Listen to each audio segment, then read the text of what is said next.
Topic 2A, graphical summaries for qualitative data, continued. So now we're going to talk about bar graphs and pie charts.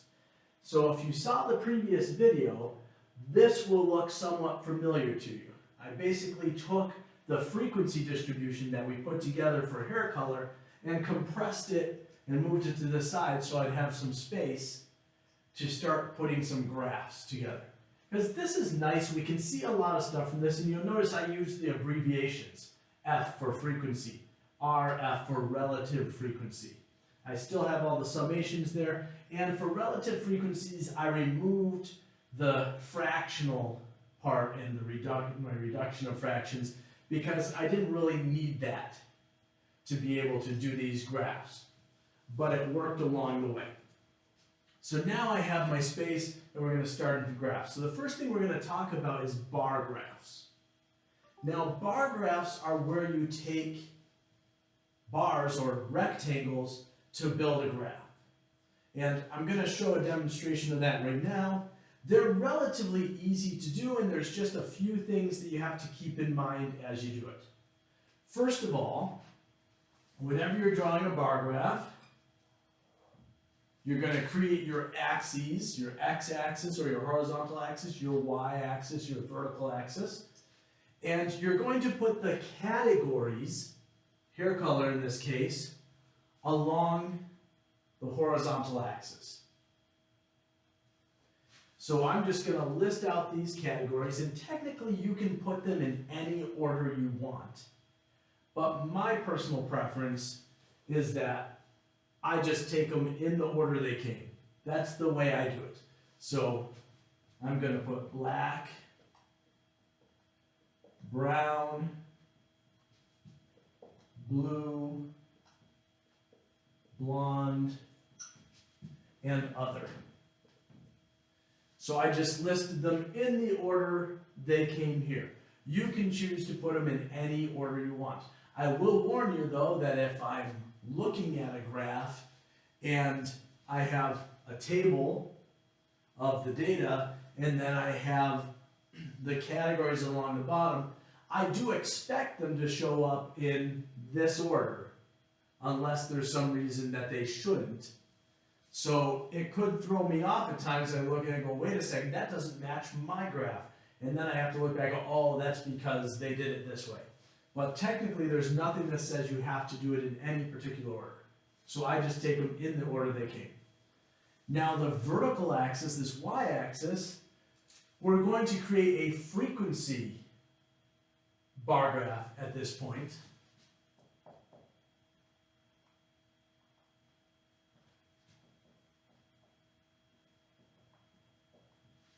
So that's specifically what I'm going to do.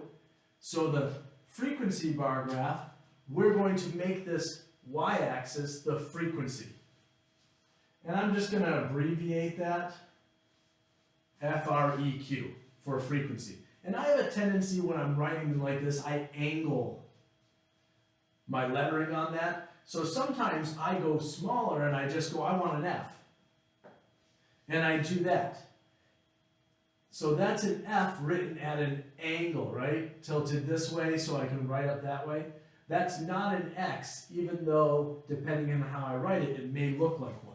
So that's just me saving a little time writing it. Don't get confused and think that I wrote an X over here. It's F for frequency. So my frequency, so I look at my frequencies and I look at the range of them, and they start at 1 and get as high as 14. So I want to number this axis so that it can cover numbers from 1 through 14 without any problem. So I'm going to number it, so maybe 2, 4, 6, 8, 10, 12, 14. So there we go. So that was able to work out well for me. So I've got a number. Whenever you number an axis, these numbers are called indices. And your indices should be consistent, meaning that the spacing between them should be the same. In this case, I counted by 2s, 2, 4, 6, 8, 10, 12, 14. I could have counted by 1s, 5s, 3s, 7/5. I don't know why you'd want to do 7/5, but as long as it's consistent from indice to indice. Don't go 2, 4, 5, 9, 27. Keep it consistent. And depending on the data that you're dealing with, you may not even start it at 0.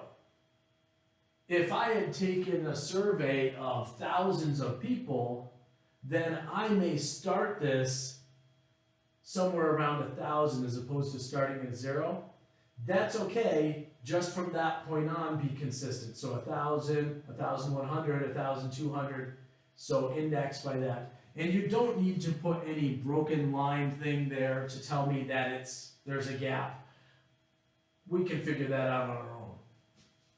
So now I've got my indices in place for my y-axis. I've got my categories in place. I'm going to create my bar graph. Now the bar graph, the bars are just rectangles. And when we put these rectangles in, they'll start at the bottom. They'll go up to whatever height they need to be to indicate our frequencies. They should be sized the same. Each one will be the same width. But the important thing to remember when you're dealing with qualitative data is that your bars will not touch each other between categories. So the bar for black will not touch the bar for brown, will not touch the bar for blue, etc. And that's because there isn't a flow between these colors. They are separate entities. So let's look at this and start. So we have black had a frequency of 7. So I'm going to put a bar over black. That goes up to 7. Brown had a frequency of 14. So I'm going to put one over brown. That goes up to 14. Blue, 1. 1. Blonde, 4.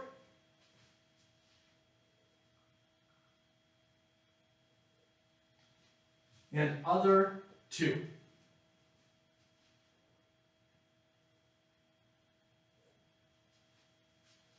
And that is a frequency bar graph. I told you it wasn't that bad. So frequency bar graphs, that's all you're doing. I created rectangles for each of the categories, and those rectangles go up to the same number as the frequency for that particular category. Notice that I left space between the bars because in a frequency bar graph for qualitative data, those do not touch each other. They are separate entities. Well, what about some variations on frequency bar graphs? Well, there's a few things that can vary or change with these. One, you could do a frequency bar graph and do what we call a horizontal frequency bar graph. You will not do that in this particular course because I want you to draw them this way. But there are times where you see horizontal bar graphs where they would put the category names on the y-axis, the vertical axis, and you'd put the frequencies on the horizontal axis, and the bars would go this way. Right? They go across. So that is a possibility, but it's not something you're going to do in this course. If you do it in my statistics course, you'll lose points. So always put the categories on the horizontal axis and the frequencies on the vertical axis. But that's one modification you may see, and there are valid reasons for doing that too. So you may wonder, well, why would anyone ever do that?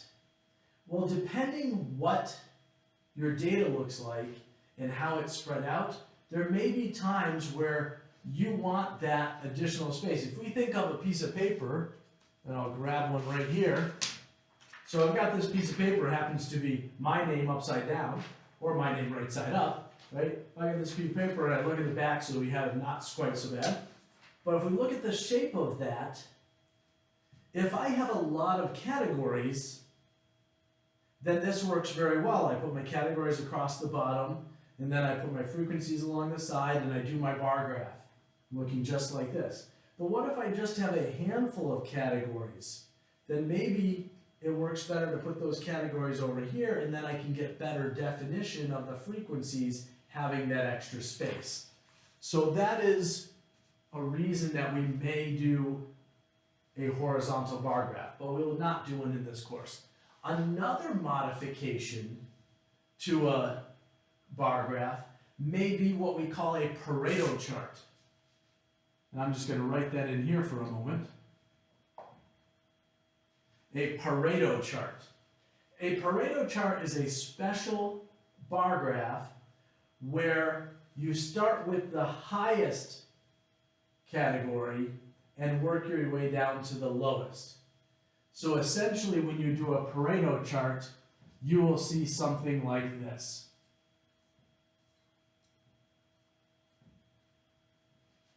Where your tallest bar will be first and going down to your lowest bar.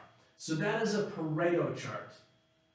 You can always do a Pareto chart. Like I said, the order that you choose to use these categories and put them in here doesn't matter. So you could choose to say, hey, I'm always going to do Pareto charts. I like to have this one show up first. That's personal preference. I will not ask you to do a Pareto chart.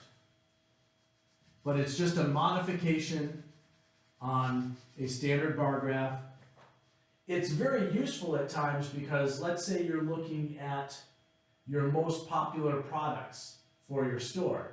Well, then you say number of products sold of this particular product, a different product, and you do a Pareto chart, and then you can see your top 5 products, boom, boom, boom, boom, boom, right at the beginning, or the worst sellers, the ones that aren't selling, way at the other end. So there are reasons for Pareto charts. Another modification to a bar graph may be a side-by-side bar graph, which is where you take more than one set of data and put it on the bar graph. So let's say I looked at another class and found out the hair colors for that class, then I could do a side-by-side bar graph where I put that data on here too. So I'm just going to use a different color here, and I'm going to add that in. When you do that, within a category, the bars touch. But between categories, they still will not. So maybe we end up with something that looks like this. So we have a side-by-side bar graph.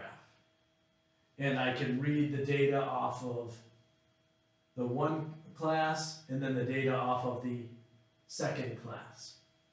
That comes in very useful. They used a lot when looking at quarterly reports or quarterly results, because then they can, and over the years, they can show Q1, Q2, Q3, Q4, and then they can show it for different years, so they could actually have Q1 revenue, Q2 revenue, Q3 revenue, Q4 revenue, and then within those, they could say show 2015, 2016, 2017, 2018, 2019. So not only can you see the trends from quarter to quarter, but you can also see the trends from year to year within each quarter. So that's an example of where you would use the side-by-side bar graph. So let me get rid of my little added data here for the other class. And I'm going to do another slight modification to this bar graph. So currently we have a frequency bar graph. My modification that I'm going to do right now is I'm going to turn this into a relative frequency bar graph. So a relative frequency bar graph, the only difference is that now, instead of having the frequencies on the y-axis, we're going to have the relative frequencies on the y-axis, which means instead of numbering it so that we can fit up to 14, we're going to number it so we can fit up to 0.50, our highest relative frequency. So I'm going to put those in place, and we have 0.5, 0.4, 0.3, 0.2, 0.1, and 0. And now we have a relative frequency bar graph. And yes, I did cheat with the magic of the whiteboard of taking a graph that I already had there and I turned it into a relative frequency bar graph. But as you can see, it actually works out pretty well. Relative frequency bar graphs look identical to their brother, the frequency bar graph. The only change is that now you call it the relative frequency and you use the relative frequencies to determine your indices. So that gives you frequency bar graphs and relative frequency bar graphs. Now let's get rid of this and we're going to go into pie charts.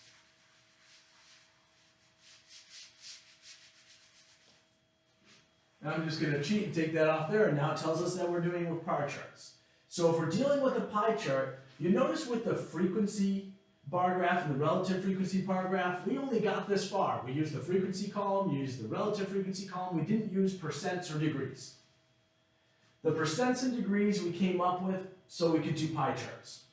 Now if you're not familiar with a pie chart is a circular graph that we split into pie-shaped wedges, so we cut these pieces out of it.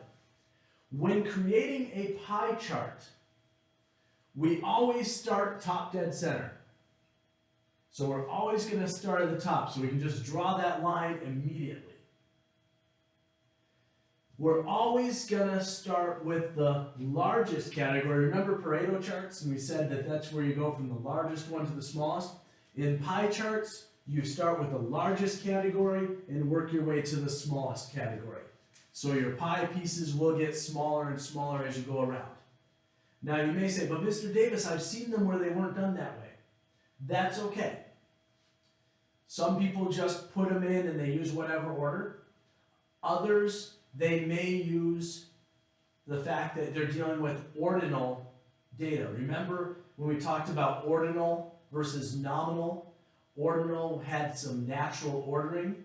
So the only excuse that I would have for changing from going largest to smallest would be if I was dealing with ordinal variables, where there was a definite order to the things, such as if I was rating from, let's say from the survey, where we go, greatly disagree, disagree, not, greatly agree, greatly agree, right? If we're looking at that, there's an obvious order to that. Excellent, good, fair, poor, right? So there's that ordinal variable, then that would make sense. Letter grades, A, B, C, D, F. That would make sense to change the order and match it to that order. But in this course, you will always just go from largest to smallest. You always start top dead center, go largest to smallest, and you will always include the percents inside it. So inside each of the wedges, you'll have the name of the category and the percent. So why do we have this degrees column? Well, that degrees column is there to help us place things properly. It is a required part of the work that we need to show, but it allows us to put our pie wedges where they need to be.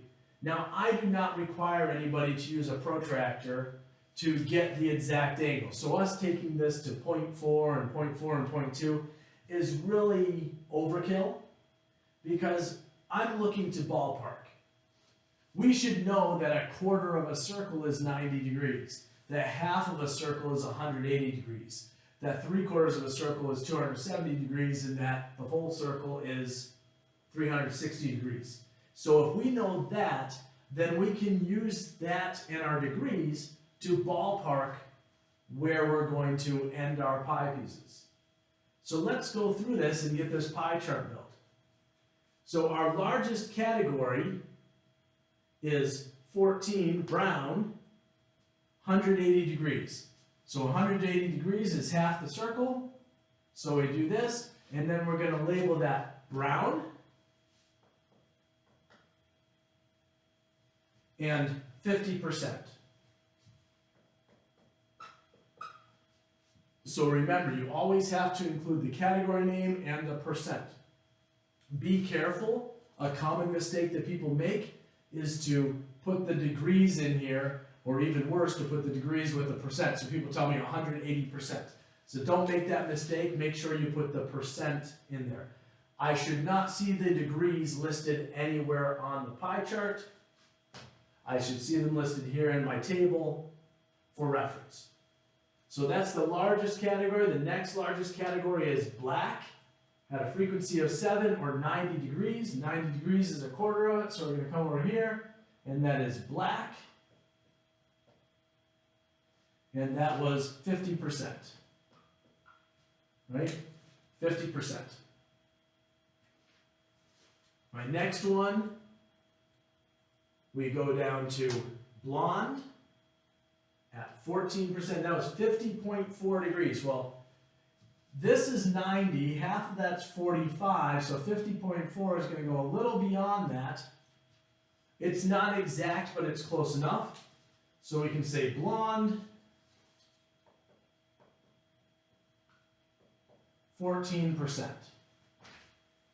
The next one is other at 7%, so 25.2.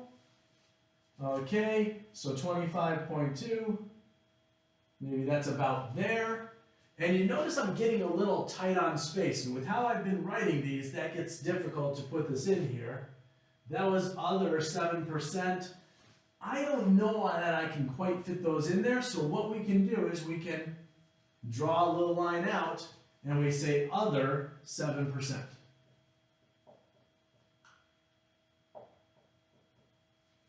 And then my final one is blue at 4%. So I'm going to bring that out of there and go blue, 4%. And now we have a pie chart. Remember, things you need to do, always start top dead center. Always use the degrees to find out where to build it. And I'm looking for ballpark with degrees. If you have something that's 98 degrees, that's more than 90, so it should be over a quarter, but it's less than 180, so it should be less than a half. So I'm really concerned when people tell me that it's 37 degrees, which should be somewhere around here, and they put it down here, right? So we're looking to get ballpark of where it should be. So we want to make sure that our angles are somewhat reasonable. They don't have to be perfect. We always go from start top dead center. We always go clockwise from largest to smallest. We always include the category name and the percentage. And we always have the degrees as part of our information that we've created here to determine where they go. So one final thing I want to mention about pie charts is what if we had something that was 0%? It didn't happen. We had a category here and there was nothing in that category. We cannot ignore that. We can't say, well, there wasn't any, so we're not going to put it down. Because think about it, if I had red as one of the hair colors and we didn't have anybody with red hair, then we would have red with a frequency of 0. If I don't include that in here, then it looks like red was included in other. So these two people in other, maybe they had red hair. So if I have an empty category, I still have to include it in there. So if that was the case, I would come to this vertical line right here. So after I've got through all the ones, and I would just pull right off of that. So I'd pull off of that and put red, 0%. So I would be able to just pull right off that line there, and I have to label that that category existed and that there was nothing in that category. And there we have it. Graphical summaries of qualitative data.